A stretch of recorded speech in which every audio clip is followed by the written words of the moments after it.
Sharqi Turkistonda millionlagan kishini turma va lagerlarga qamagan Xitoy kommunistlari oldingi qatordagi diniy va fanniy olimlarni yo'qotgandan keyin o'z sohasida yetishgan mutaxassislarni tutqun qilishga boshladi.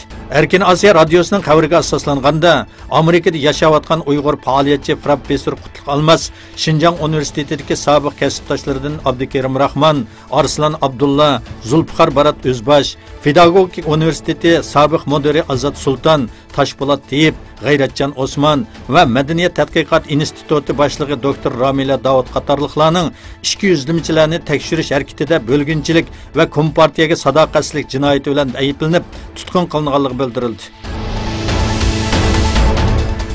Yaponiya havo mudofaa qo'g'dinish armiyasi o'z havo sohasiga ruxsatsiz kirgan Rossiya aeroplanlariga qarshi jang aeroplanlarini uchirganligini bildirdi. Yaponiya havo mudofaa qo'g'dinish armiyasining bayonotida Rossiyaga tava Su-27 tipli ko'p xilli qo'llanishchan razvedka aeroplani va Su-24 tipli bombardimonchi aeroplan bilan Rossiyaga tava boshqa bir aeroplan Yaponiya havo tavalligiga kirganligini dedi.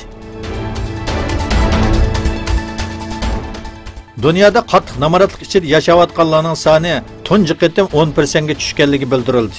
Dünya Bankasının dunyoviy namoratlikni tugutish nomli dokladida aytilishicha, dunyoda eng to'g'ri namoratlik saviyasida yashayotganlarning nisbati 11% dan 10% ga tushib, rekord yaratgan.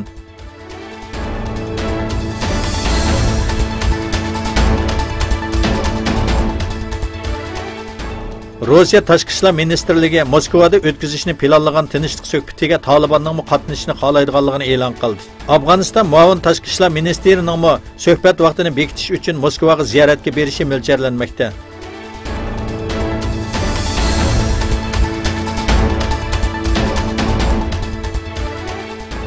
Xalqaro kechirim tashkiloti Misrning Sisini tanqid qiluvchilar uchun usti ochiq turmaga aylanganligini bildirdi. Xitoy bilan $1 million kelishim tuzib, Misrda yashayotgan Uyg'urlarni Xitoyga qaytarishga uringan Misrda tinch bir shaklda ifoda bildirishmi Sisi hokimiyati tomonidan jinoyat deb qaralmoqda.